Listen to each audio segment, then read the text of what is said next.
Assalamu alaikum wa rahmatullahi wa barakatuh. Respected ladies, we have Mufti Wahajuddin Sahab from Detroit, Michigan, USA. He came for the spiritual retreat, alhamdulillah. So whilst he's here, we might as well take some benefit from him. So I requested him to say a few words. Inshallah, he'll speak for a bit and then we'll do Zikr Majlis, inshallah. Um, Jazakallah to everyone for coming down. May Allah accept your coming. Sometimes I think I wish we could have special spiritual retreat for ladies as well. If we had a bigger place, we would do that as well. But this is a small place. Alhamdulillah, we had about 50, 60 gents sleeping over there. Alhamdulillah, they were here. We had nice dhikr majlis today after Fajr and some nasihat advice as well. And I hope you joined in the morning. So Allah subhanahu wa ta'ala accept our humble efforts and Allah be pleased with us. So once again, Jazakallah to all of you for coming down. I will hand over the mic to Mufti Wahad Saab and he will deliver a speech especially for the ladies.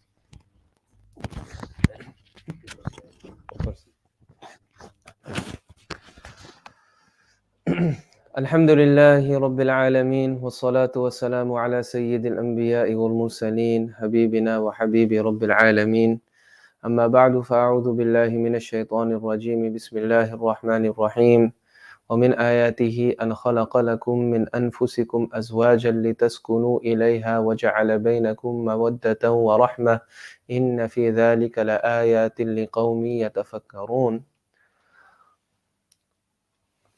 صدق الله العظيم وصدق رسوله النبي الكريم ونحن على ما قال ربنا وخالقنا ورازقنا من الشاهدين والشاكرين اللهم صل وسلم وبارك على سيدنا ومولانا محمد عبدك ورسولك النبي الأمي نبي الرحمة كما تحب وترضاه عدد ما تحب وترضاه كلما ذكره الذاكرون وكلما غفل عن ذكره الغافلون.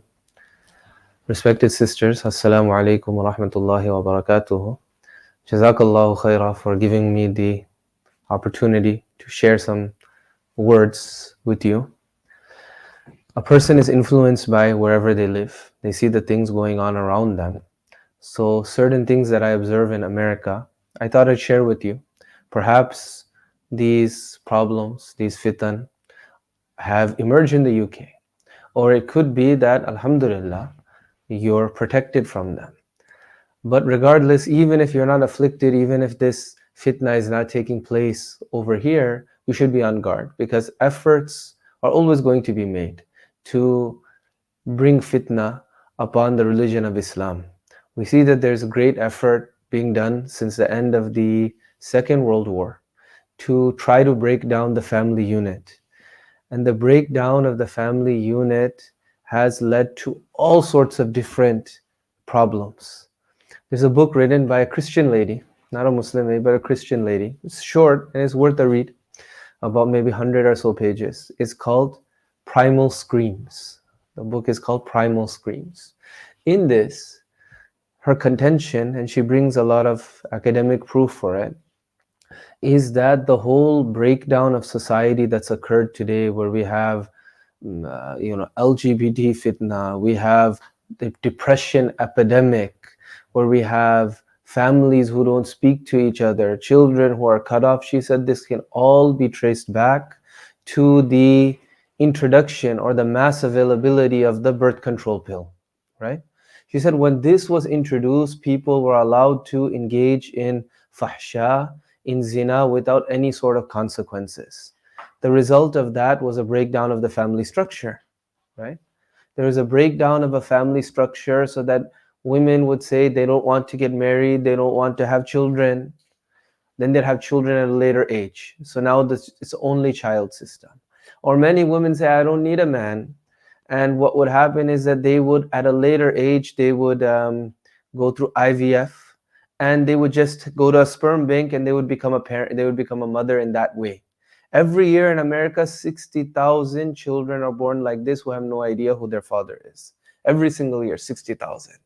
And she said this breakdown of the family structure, what it resulted in is a breakdown of the society such that these behaviors that we're seeing outside, drug epidemic, depression epidemic, skyrocketing LGBT, and all of this is cries for help, cries for attention, because people aren't getting the attention in the family unit.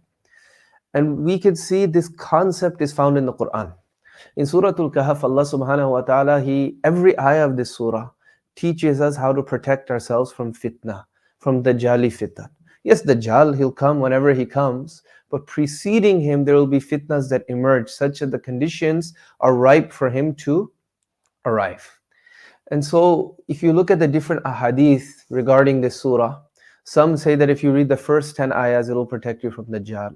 Others say the last 10 ayahs. Others say any 10 ayahs of the surah. Such as Mulana Manazir Ahsan Gilani rahmatullahi alayh, he said the conclusion that one reaches is that every single ayah of this surah has a secret to protect one from the Dajjali fitan. Therefore, every ayah that you read has some guidance.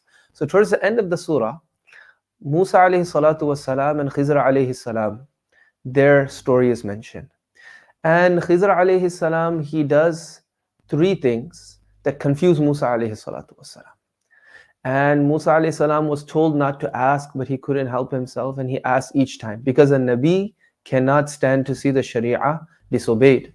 And that's why if Rasulullah sallallahu alayhi wasallam saw something and he didn't say anything, this is also considered to be hadith, because this is taqreer of Nabi sallallahu alayhi wasallam. Because a Nabi can't be quiet if something wrong is being done in front of them. So Musa alayhi salam, he kept asking. One thing that Khidr alayhi salatu wasalam, he did was, he poked a hole in a boat, right? There was a boat, some people gave him a free ride. Khidr alayhi salam, he poked a hole in the boat. Musa said, why are you doing this? He said, don't ask me. Second thing is, Khidr alayhi salam, he saw some children playing, he killed one of the children. Musa alayhi salam said, لَقَدْ جِئْتَ شَيْئًا نُكْرَةً, you've done something terrible. Why did you do this? He said, قَالَ لَمَا قُلْ لَكَ إِنَّكَ لَن تَسْتَطِيعَ مَعِيَ صَبْرًا, I told you wouldn't be able to be patient. Don't ask me. And if you ask me again, if you ask me again, I'm going to leave you. Third thing, they go to a town, right? They go to a town. And at that time, there's no hotels. That's why there's so much emphasis put upon hosting in Islam. If a person is visiting from outside, it's the duty of the people of the town to host them. There's no hotel, there's nowhere for them to stay. Musa alayhi salatu wasalam, they asked, can you host us? They refused to host them. So then they went somewhere. Khizr alayhi salam saw a wall that was collapsing. He repaired it. Musa alayhi salam said, why did you do that? We could have taken some money for it at least. Khidr alayhi salam said, هَذَا فِرَاقُ بَيْنِي وَبَيْنِكَ, this is a separation, that's it. You keep asking me, but I'm going to explain everything to you. So then what Khidr alayhi salam did was he explained each incident. He said, as for the first incident, the boat that was going, the people were good, but at the end of the river, on the river, there was a zalim, a tyrant ruler, and he would seize the ships of people. And he realized, Khidr alayhi salam said, if I puncture this boat, if I cause some damage to it, the ruler will just let it go. He won't be interested in it. From this, the lesson that we can take is that at times of fitna, sometimes you should make do with whatever you have. And sometimes, if the thing is not tip-top 100%, it's a little bit better. It escapes attention. People won't try to stop the work. People let the work keep going. So regarding Rahimi Academy, there's so many great programs going on. But people are people, and people can criticize. If a person wants, they can criticize everything and anything. People criticize Nabi sallallahu alayhi wasallam. People, na'udhu billah, they criticize Allah subhanahu wa ta'ala. Na'udhu billah. Qari Muhammad Tayyib rahmatullahi alayhi, he said, the most difficult thing for a person to do is write a fatwa, because you have to think of everything from every angle. Then he said the second most difficult thing is tadris, to teach, because you have to think of things from many different angles, and then you have to express what's in your mind, you have to answer hidden questions. The third difficult thing, he said, is taqreer, to give a speech. And he said, those are difficult things. He said, the easiest thing in the world is tanqeed, to criticize other people, right? Because you don't have to do anything, you can criticize. So we could find problems with this place or this program. People can say whatever they want to say.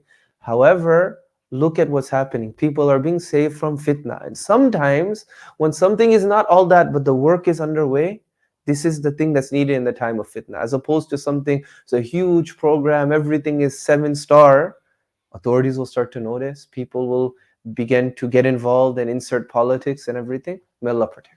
The second thing, and this relates to that book, Khidr alayhi salam, he said that I killed this child because this child, when he grew up, he had evil within him and he would have misguided his parents and they would have left Islam.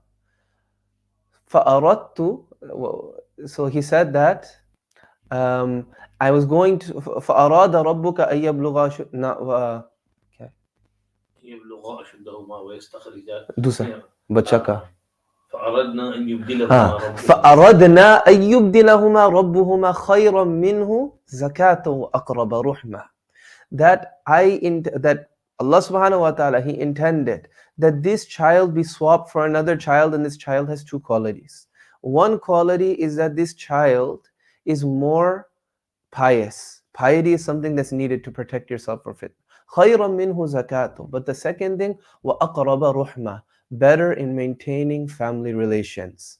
So there's a secret to this. We might not understand what the secret is, but when a person maintains family relations, when there's a big family, when there's an extended family, when you know your aunts, uncles, cousins, brothers, sisters, nieces, nephews, grandparents, when you're together, when there's love, when you visit one another, when you keep in touch, this will protect a person from the Dajjali fitan.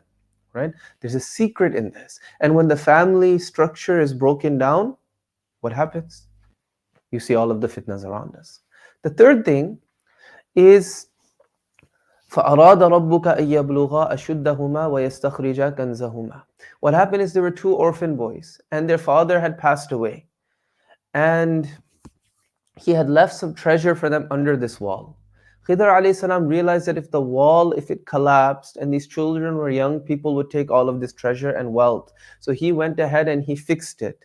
Why? Because their father was a pious person, right?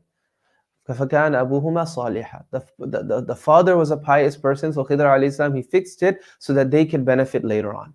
Some of the tafasir say that this wasn't their father, it was a great-great-grandfather. Several generations up that left this treasure for them, but the benefit of his piety benefited many generations down. So we have family, number one, and then we have piety within the family, piety from parents, grandparents. It's something that transcends generations and that has an effect. That protects people from fitna. That being said, in America, what's happening along with the breakdown of the family structure, or rather one way that this is being done is by telling women that you have no value unless you go out and work. There's no value in a housewife. There's no value in that. If a woman wants to work, it's jaiz, it's permissible, but that's not the primary responsibility. Like if you ask a person what they are, right? Somebody may say engineer, somebody may say doctor, somebody may say imam, somebody may say, IT professional. That the first thing that comes out of your mind, that's what you identify yourself. That's what you strongly identify yourself as. And the thing that a woman should take the most pride in is in being a mother, in being a wife, because this is the main quality that Allah subhanahu wa ta'ala, our main responsibility Allah subhanahu wa ta'ala gave. And by doing that and taking pride in that, what happens is the family structure is preserved and the society is saved from fitan. The society is saved from fitan. But these whispers come into women's mind, a few of them. One of them, you're valueless unless you go outside and work. There's no value in being in the home. The second whisper that comes to them is that you're oppressed, you're oppressed, you're oppressed. This comes in the media. When we look throughout the Quran and Hadith, Allah subhanahu wa ta'ala and Nabi sallallahu alayhi wa sallam, they explain and outline the rights that different parties have. Allah speaks about the rights of parents. Allah speaks about the rights of children. Nabi sallallahu alayhi wasallam, he describes the rights of a wife. He describes the rights of a husband. There's other people whose rights are discussed as well. However, never in the Quran or the Hadith does Allah subhanahu wa ta'ala address a group and say that these are your rights, go ahead and seize them. Rather, when Allah subhanahu wa ta'ala mentions the rights of people, He mentions it as a responsibility. So for example, when Allah subhanahu wa ta'ala mentions the rights of parents, Allah is not talking to parents so that parents go and say to the children, look, respect me. Allah subhanahu wa ta'ala says, فَلَا تُقُلْ لَهُمَا أُفٍّ. Rather, Allah is talking to the children, respect your parents. And in the ahadith, Nabi sallallahu alayhi wasallam, he speaks about the rights of children. Over there, he's not talking to children to go and demand rights. Allah is talking, or Rasulullah sallallahu alayhi wasallam is talking to the parents. In the hadith, when Nabi sallallahu alayhi wasallam tells women that if you would be allowed to do sajda to anybody besides Allah, you'd be allowed, you would do it to your husband. Allah is not, Nabi sallallahu alayhi wasallam is not telling husbands this. Nabi sallallahu alayhi wasallam is telling wives this. Do qadr of your husband. Similarly, when Nabi sallallahu alayhi wasallam speaks about the rights of a wife and how she should be treated and how she should be respected and loved and how she's come to your house, etc., etc. Nabi sallallahu alaihi wasallam is talking to the husbands. This is a principle Nabi sallallahu alaihi wasallam reiterated again and again. Worry about yourself, don't worry about other people, right? لَهَا مَا كَسَبَتْ وَلَكُمْ مَا كَسَبْتُمْ وَلَا تُسْأَلُونَ عَمَّا كَانُوا يَعْمَلُونَ. The Ansar, Nabi sallallahu alaihi wasallam told them towards the end of his life, he said that a time will come when you're passed over. In fact, there was one Ansari, he came to Nabi sallallahu alaihi wasallam and he felt that he didn't get the position that he wanted. So Nabi sallallahu alaihi wasallam, he explained to him. He said that, don't worry. He gave the position to whoever was qualified, but he said that, look, you will be passed over for things that you deserve. It's going to happen. The Ansaris will be passed over for things that they deserve. So yes, should we fight, Ya Rasulullah? Nabi sallallahu alaihi wasallam said, no, don't. Be patient and wait until you meet me, inshallah ta'ala. So we learn from this that you still have a responsibility. Even if you feel that things are not fair, you have a responsibility. Work and focus on that. One of two things will happen. Inshallah, the other side's heart will open up, right? The other side's heart will open up and they'll begin giving you your hukuk, right? Or Allah subhanahu wa ta'ala will reward you for your sabr. We can't be hasty. Nowadays, what's happening is divorce is very hasty from the man's side and from the woman's side. That's a masala for the ulama here. If a woman files for divorce in court, is it waqi or not? I don't know what the ulama here have ruled, but women, they go and the smallest thing, they also file for divorce. And what is that leading to? Breakdown of family structure. You're hurting your children. You're hurting your children. You're hurting future generations. We're not talking about extreme cases when there's zulm, where there's beating, this and that, but sometimes on the basis of my husband isn't doing this, he's like this, little bit of here and there, things get blown out of proportion. Why? Because you're shown a door out. And we don't want that to happen. Rather, we need to observe patience. We need to observe love. We need to focus on one another. One thing that we can do though, when fulfilling our rights, is we have to examine how we are showing our love to our spouse. Now I'm talking more about spouses. Or to our children. You can do children as well. There's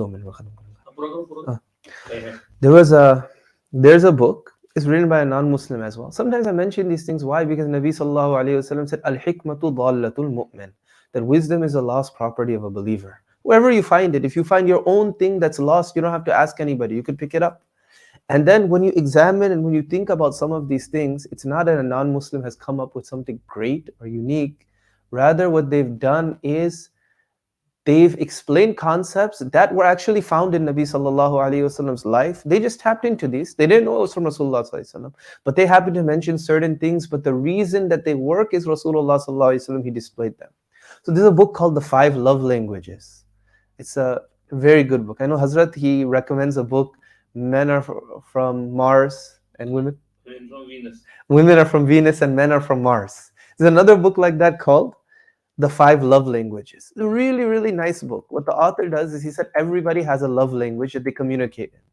And very rarely are you attracted to somebody that has the same love language as you. Usually people are going to end up together that have a different love language. So he said there's 5. One of them is words of encouragement, words of praise. Another one is touch. Another one is act of service. Another one is quality time. And the last one is gift giving. So each person, they experience the feeling of being loved when one of these things happen to them. For some people, it doesn't affect them. Like there's certain people, you could give them a gift, it doesn't phase, okay, it doesn't matter to me. Other people, you could go and you could do so much khidmat of theirs, you could go clean the house, do this, it doesn't mean anything to them. Others, you could sit with them all day and they'll get annoyed. There was one buzurg, one sheikh, what happened is his student wanted to go and visit him. He was sick. So all of these people kept visiting. And the student, he thought he was the most beloved person to the sheikh. So he just stayed with him in the room. Finally, he said, Sheikh, people keep coming and bothering you. Should I go and close the door? Sheikh said, yeah, close the door, but close it from the outside. Right? So why? Because the sheikh, he didn't want the person he overstayed his welcome at that time. Nah? The last thing, then there's it's touch. Some people, they're annoyed by touch. Other people, they like it. Some people, they like to be praised. Other people, it doesn't affect them. The problem that happens a lot of times is what we do is we take our love language and we assume that others experience love in that way. So for example, we like words of praise. And look, Nabi sallallahu alayhi wasallam, he used to praise people. Khadija radiallahu ta'ala anha, even after her death, he used to appreciate and praise her. So this is something from the sunnah, right? So now if Nabi sallallahu, if one of us, if we like to be praised and we keep praising our spouse, but that doesn't affect them, you're going to say, I'm showing all this love and they're not reciprocating because you're not speaking in their love language, right? Some people, they like touch, right? Like I noticed that one of my children, my daughter, I asked her one time, would you want me to spend the whole day with you or just give you a hug? She said, just give me a hug, Baba. That'll make me so happy, right?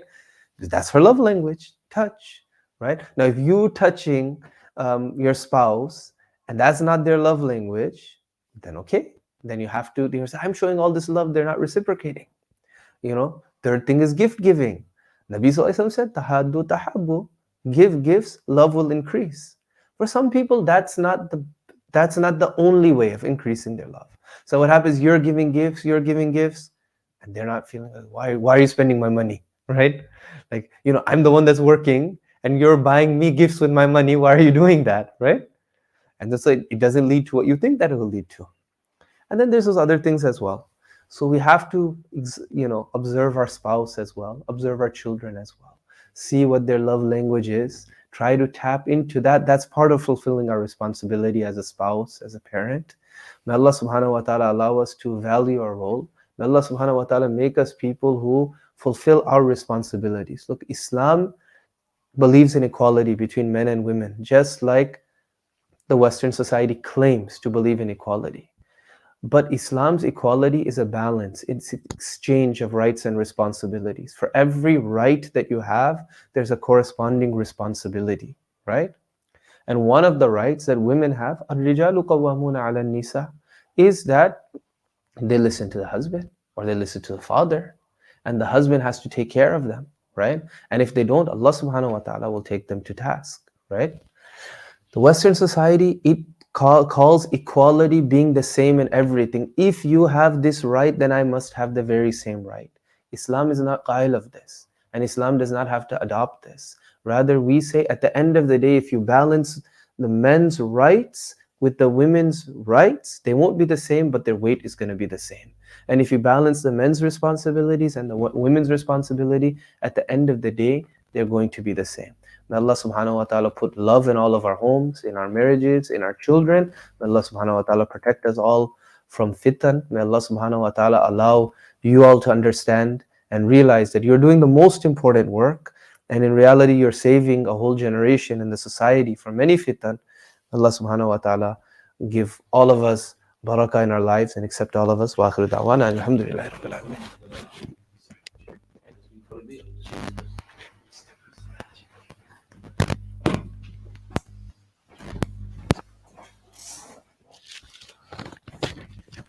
Jazakumullahu khaira. Assalamu alaikum wa rahmatullahi wa barakatuhu. Ji, respected ladies, may Allah subhanahu wa ta'ala reward you all for coming down. MashaAllah, Mufti Wahaj was explaining really beautifully the huquq and rights of spouses on one another, parents on children. We have to try and fulfill all the huquq. May Allah give us tawfiq to do so. With regards to our lessons, Today, our Rehana read from Path to Perfection of Hazrat Ji Maulana Masihullah Khan Sahib Jalalabadi's nice book, Shariat or Tasawwuf. Path to Purification is the translation from South Africa. It's good translation. So today's topic was about ghazab, anger, and kizb, falsehood.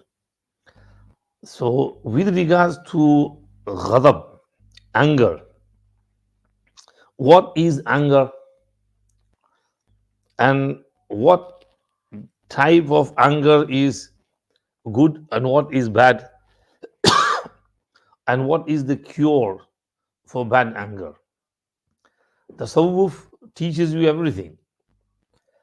First of all, ghazab is thawranun nafs inda iradatil intiqam, boiling of the blood when you want to take revenge from someone. Nabi Kareem sallallahu alaihi wasallam said in one hadith that ghazab is from shaitan. Shaitan is born from fire, so he brings that fire in you.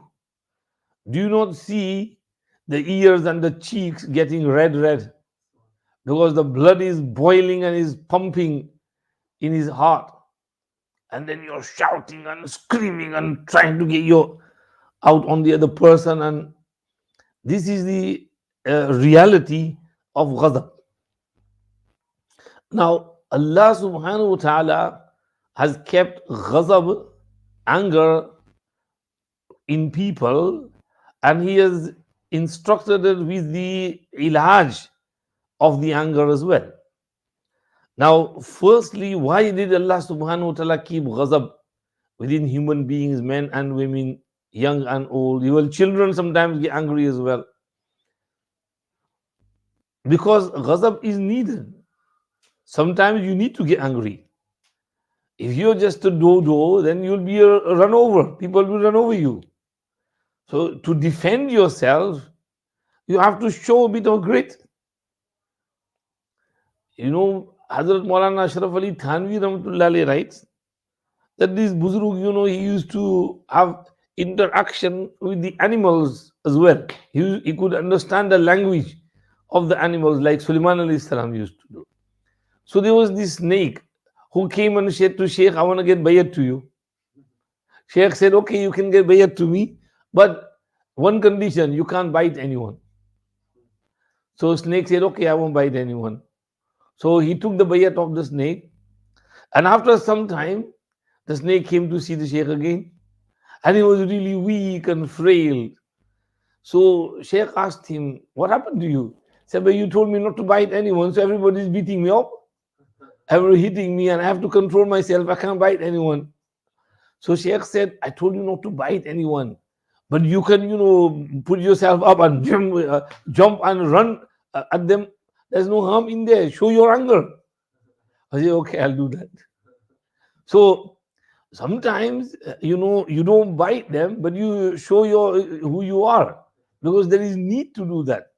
If you don't do that, then you'll be a run over. People will just run over you and rule you and, play mess around with you. Allah Pak kept that so you can defend yourself, protect yourself. Because there's loads of stupid fools out there and who try to harm you, and nobody's going to come and defend you. You have to defend yourself. You have to protect your own, your own, kya kehte hain, izzat, honor. So this is why Allah kept the ghazab within human beings. Now, ghazab is sometimes mahmud and other times mazmoom. When ghazab is for the nafs, egotism, because of your pride, your arrogance, and you get angry on small, flimsy things, that is mazmoom. You shouldn't do that. In one hadith, Nabi Pak sallallahu alaihi wasallam mentioned 4 categories of people regarding ghazab. He said, some people are sari'ul ghadab, sari'ul fay. Others are bati'ul ghadab, bati'ul fay. and others are sari'ul ghadab, bati'ul fay, and others are bati'ul ghadab, sari'ul fay. Meaning they get angry. First is those who get angry very quickly, but they come to their senses very quickly as well and apologize and say sorry. Others get angry very late, but they come to their senses very late as well. And the third is they get angry very quickly, but to come back to their senses, they take a lot of time, maybe a few hours or days or weeks. And there are others who get angry very late, but come back to their senses very quickly, within a few minutes. So he said the first two, tilka bitilka, they came angry very quickly and they return back to the state quickly or late.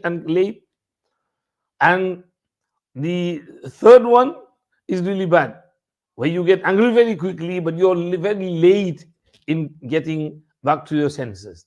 And the best is the fourth one, where you don't get angry very quickly, you control yourself. When things go out of hand, that's when you show your anger. But on that, within a few minutes or as soon as the thing is done, you come back to your senses, you apologize, sorry, make up. So the best of the four is the fourth one, bati'ul ghadab, sari'ul fay. So ghadab is needed, but if you get angry for small things, petty things, little things, and it's hard to reason with you, then you're a bad person. That's mazmoom. That's blameworthy. And Mahmood is where you get angry not for your ego, not for yourself, rather for your deen, for your honor, for the honor of those around you, for your family, for your kids, for your parents, for your sisters, for your sheikh, for your ustad. If someone says back to them, for your Prophet sallallahu alaihi wasallam, for Allah subhanahu wa ta'ala. If you get angry for them, then that is good. You have to get angry for them. If you don't protect the honor of your wife or your sister or your mother or your daughter, then who's going to protect their honor? Someone looks at them with a lustful, evil stare and gaze. Hey, क्या देखता है बेटे, नहीं हाथ फोड़ दूंगा, बेवकूफ बेशरम का, जानी यहाँ से. You roll up your sleeves और दौड़ो उसके भी भगाओ उसको. Right? You need that anger. Otherwise, they will just do bad things. Nauzubillah. This is called ghairat, ghairati imaniya. That ghairati imaniya and that anger is needed. So the anger is mahmud and is madhmoom. With regards to the blameworthy anger, Nabi Kareem sallallahu alayhi wasallam has said in one hadith which Hazrat has quoted in there as well, that one person asked for some instruction, wasiyat, and he said, La taghdab, don't get angry. He said, give me some more advice and nasiyat. Huzur again said, La taghdab. For a third time, he said, La taghdab. Because perhaps that person was very angry person. So Huzur, the best advice for him was, La taghdab. And then in one hadith, he sallallahu alayhi wasallam said that ghadab and anger corrupts iman just as aloe vera corrupts the honey. Honey is so sweet, but you put aloe vera in there, alloy, it makes it bitter. वो शहद भी कड़वा हो जाता है. तो जिस तरह एलवा शहद को कड़वा कर देता है, गुस्सा ईमान को खराब कर देता है. तो जो आदमी बहुत गुस्सा करता है, उसका ईमान कामिल नहीं है, नाकिस है. क्योंकि कामिल ईमान वाला वो है जिसके अखलाक अच्छे हों, और ये तो बद अखलाक है, बहुत गुस्सा करता है, इसका ईमान कैसे कामिल होगा? तो इसलिए गजब needs to be brought under control. Nabi sallallahu alaihi wasallam said, "Laysa ash-shadidu bis-sur'ah, innama ash-shadid alladhi yamliku nafsahu 'inda al-ghadab." पहलवान वो नहीं है, wrestler or winner or champion. He's not that person who wins all the bouts and nobody can beat him. The champion and Pahalwan is he who controls his nafs at the time of ghadab. And if you want to see the reality of a person, then look at him at the time of ghadab, when he gets angry. That's when his reality will come out and you will know what type of a person he is.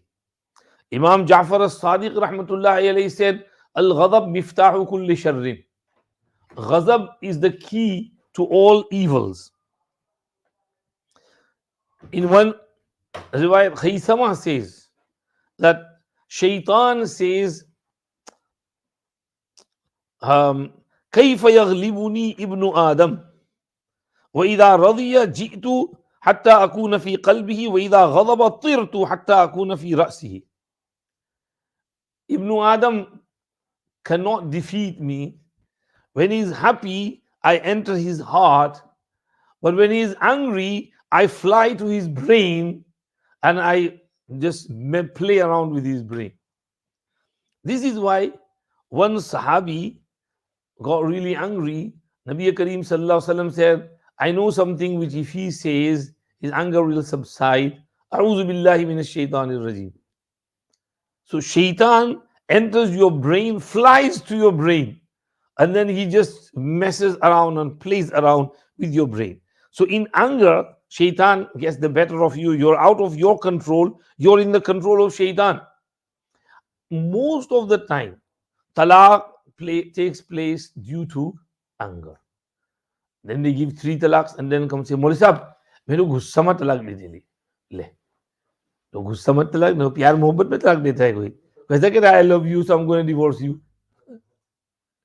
Talaq is given in anger. You don't give talaq in love. You don't say I love you so I'm divorcing you. It's when you're fighting and you're angry. This is why men are given the responsibility of talaq so they can control themselves. You know, if there is heated argument with the wife, just go outside for a fresh air. Don't stand there. Don't wait there. Don't drag the argument. Because when the husband and wife are arguing and fighting, Shaitan flies there and he just pushes them into divorce. He makes the man say the 3 words. One of my friends used to do this counseling. And there was this couple, there was arguments among them. So he said, okay, you both of you come down, I'll listen to both of you and we'll try and, reconcile between you, make up. So they both came, they sat in the room and, they were talking and he said something, she said something. He calmed them both down. They did calm down. And then suddenly the man went into a fit of rage and said, I think I've had enough of you. Go from, I don't want to see you. Talak, talak, talak. In front of the Maulvi Sahab. And the Maulvi Sahab was shocked. Allah bhai, I did so, 1-2 ghante I was talking to you so much. I worked on you. You were very nearly there, muhabbat or making up and everything. And why did you say this suddenly? He said, now just get out of my house. Because you said it 3 times, she's haram for you now. You can't have a look at her. Go away from me. I don't want to talk to you now. So Imam Sahib got angry. He said, kick them out. Is that why I called you to my house to so you can give divorce? I don't want the badnami on myself. So talaq most of the time is because of anger. And when these things happen, then when one is angry, the other person should get soften himself down. I read this somewhere, I heard it. This couple, they were married for 60 years. So someone asked them, what's the secret of your marriage? And the lady, in the interview, she said, well, when he gets really angry on me and he takes it out, I just sit there and listen to whatever he says. I keep listening. And then when he finishes, I just get up, go to the kitchen, make him his favorite coffee, and get him his favorite cookie, bring it in front of the table. Here, take this. So he says to me, are you not angry at me? I said, no, I'm not angry. So interviewer said, is that reality? That really you weren't angry at me? Yeah, I'm not a hypocrite. I wasn't angry at him. I knew that he's had a hard day and he's got some tension. So he's taking it out on me. So I might as well just listen. So I just listened to him. And he said, on the other side, if I was to get angry, he does the same. He is listening. And then he goes to the kitchen and brings me something, my favorite, and offers it to me. He asked me, are you hungry? I said, no, I'm not hungry. So the secret to the survival of marriage is that both parties understand one another. And when there's some heated arguments, They calm down. If one is angry, the other one calms down, and then things move on. But don't let this anger, reach the stage of divorce where you are no longer, you can't stay with one another. Ajkal to, as Mufti Sahab was saying, divorce is taking place at an alarming rate.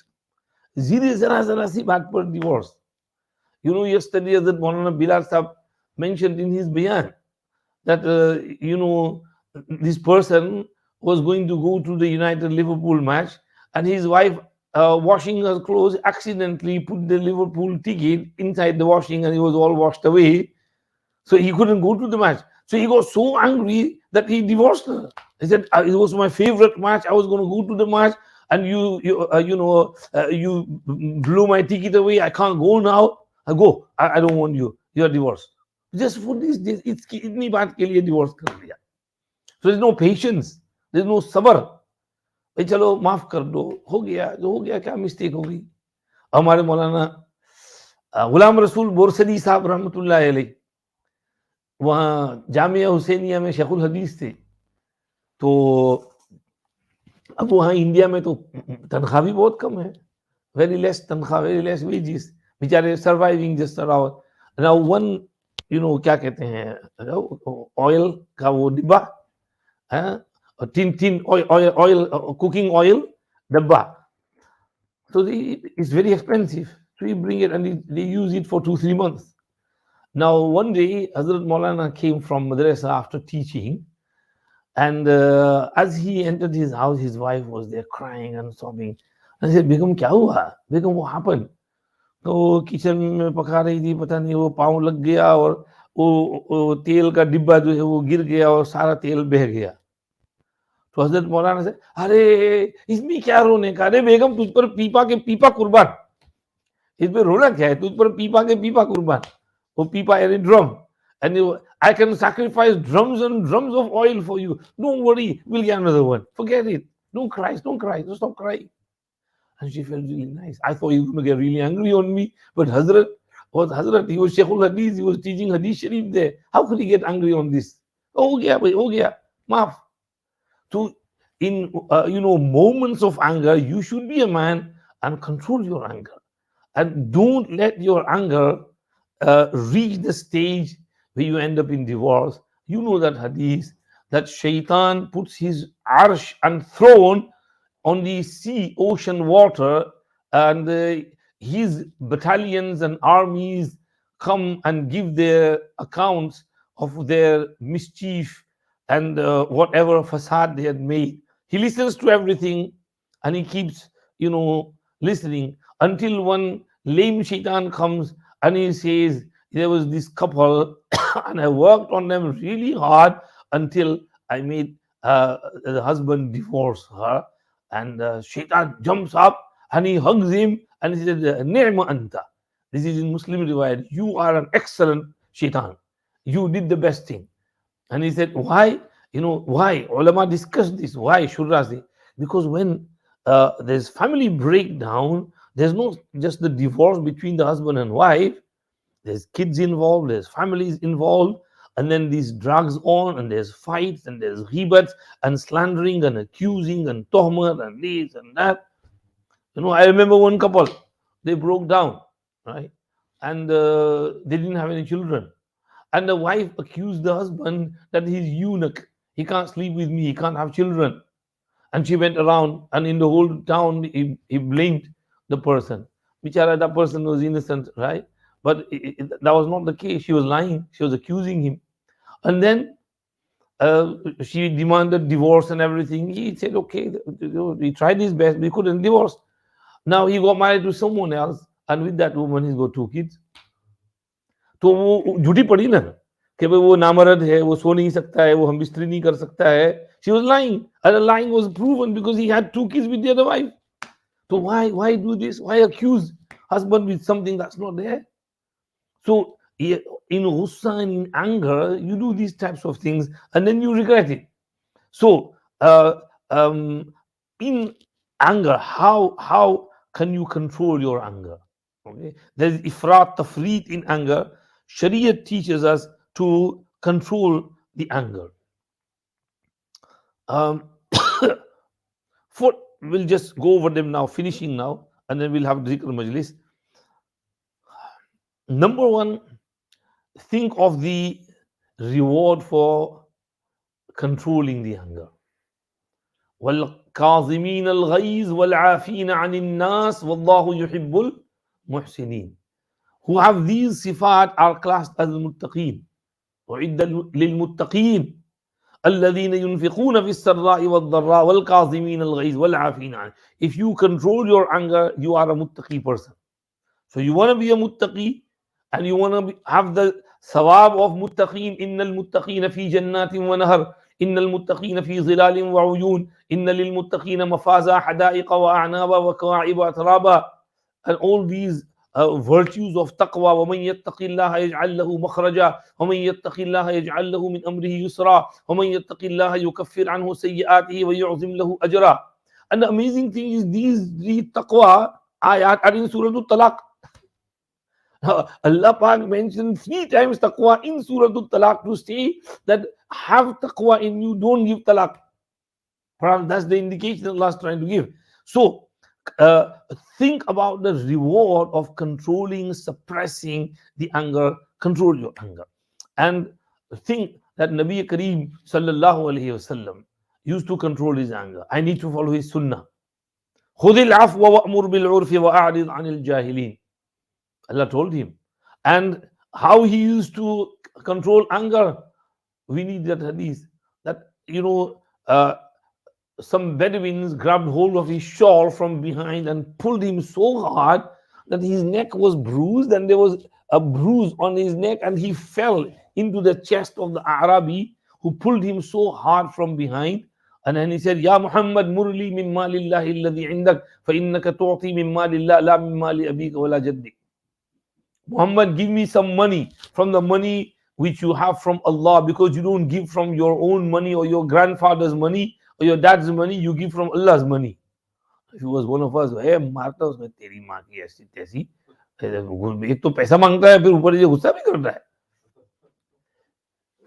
लेकिन अल्लाह के पैगंबर, he turned around, he knew he's a Bedouin बेचारा, he's not got manners, he's smiling and said, okay, give me back my shawl, but I need to cover my body. You've uncovered my upper part of the body. I've got my lungi, but you've taken the shawl, so my body, my chest is uncovered. Give me, I don't want to stay exposed. Give me my shawl back.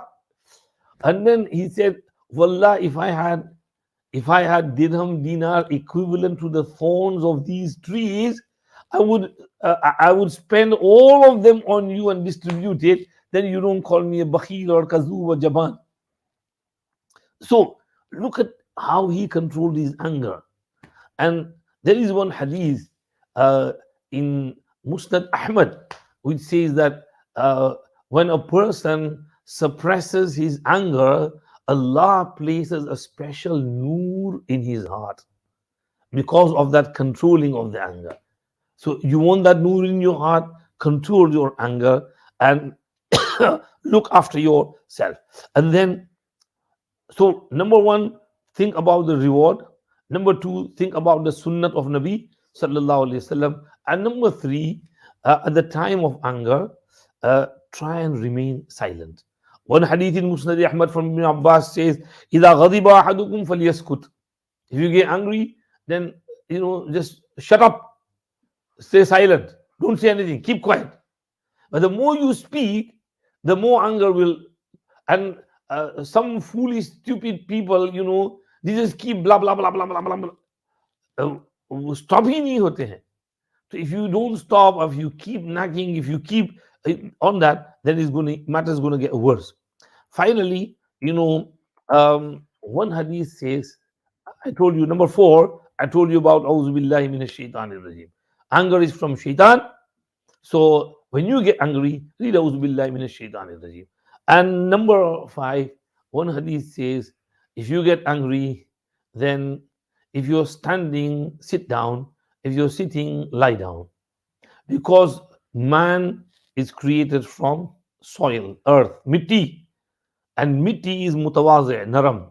So the closer you get to mitti, the more tawazu' will come in you and you will become humble and it will help you to control your anger. And number 6, if you get angry, then quickly do wuzu. Okay, and do wuzu with cold water. It'll cool you down more. ठंडे पानी से वुजू कर लो. भाई अभी जोहर की नमाज में पानी बहुत ठंडा था, बॉयलर ऑफ हो गया था, उसको जरा टाइमर सही कर दो. नहीं, वो 24 आवर बंद हो गया है, लेकिन टाइमर सही कर दो. So do wuzu, and inshallah, Allah subhanahu wa ta'ala will help you to control it. This mazmoon is taken from Mukhtasar Minhajul Qasidin, page 235, where it talks Ibn Qudama al-Maqdisi did ikhtisar of Minhajul Qasidin of Imam Ghazali rahmatullah alayh, and Mukhtasar Minhajul Qasidin. Ibn Qudama al-Hanbali was a Sufi as well and Faqih as well. He's the author of Al-Mughni, so we can take it from there. And I took it from the internet, from the website alaluka.net. So anyhow, there's lots of things that can be said here. Today's lesson was about anger and controlling the anger. Don't take your anger and frustration out on others. Control yourself. And anger is a good thing, provided it's used in a good sense. But when it's used in the wrong place, at the wrong time, in the wrong manner, then it will become bad. Once Mufti Hazrat Maulana Farooq Sahab, Khalifa of Hazrat Thanvi Rahmatullah Ghaliban, came here and he said that, you know, तीन चीजें हैं, गुस्से का आना, गुस्से को लाना और गुस्सा निकालना. गुस्सा आना बुरा नहीं, गुस्सा को लाना बुरा है और गुस्सा निकालना बुरा है. Gussa coming itself is not bad because it's beyond your control. However, to invite gussa, to do things that make you angry is bad. And then to take that gussa out on someone is bad. So gussa itself is not a bad thing, but if you take it out on the wrong manner, then it's bad thing. If you control it, then it's a good thing. Then if you control it, then it will elevate your rank. That's the hadith said, if you control your gussa, Allah will give you special nur in your heart. So it's like other things. It's like your nazar. You know, staring at the opposite gender is bad, right? But if you control it, then it becomes good. You get thawab for it. So similarly is the case over here as well. May Allah give us tawfiq to understand these are some beautiful lessons of suluk, and we need to act on them. Okay, shall we do short zikr inshallah, and then a short dua, and then you can have your nashta inshallah. We have some khaman and samosas from our Abdul Qadir Malik Bhai. He brought some samosas for you, and we ordered some khaman for you, and we brought in some cakes for you as well, and there's drinks and tea, coffee as well, so you can enjoy that after zikr and dua inshallah. Okay, थोड़ी देर के लिए short जिक्र कर लेते हैं. अल्लाहुम्मा सल्ली अलैहि वसल्लम.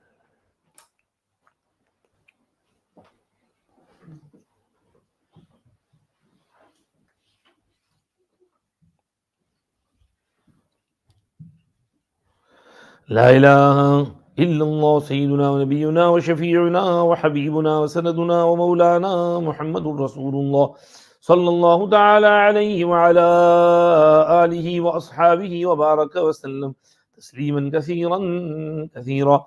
لا إله إلا الله لا إله إلا الله لا إله إلا الله لا إله إلا الله لا إله إلا الله لا إله إلا الله لا إله إلا الله لا إله إلا الله لا إله إلا الله محمد رسول الله صلى الله عليه وسلم. لا إله إلا الله لا إله إلا الله لا إله إلا الله لا إله إلا الله لا إله إلا الله لا إله إلا الله لا إله إلا الله لا إله إلا الله لا إله إلا الله لا إله إلا الله لا إله إلا الله محمد رسول الله صلى الله عليه وسلم. لا إله إلا الله لا إله إلا الله لا إله إلا الله لا إله إلا الله لا إله إلا الله لا إله إلا الله لا إله إلا الله لا إله إلا الله لا إله إلا الله لا إله إلا الله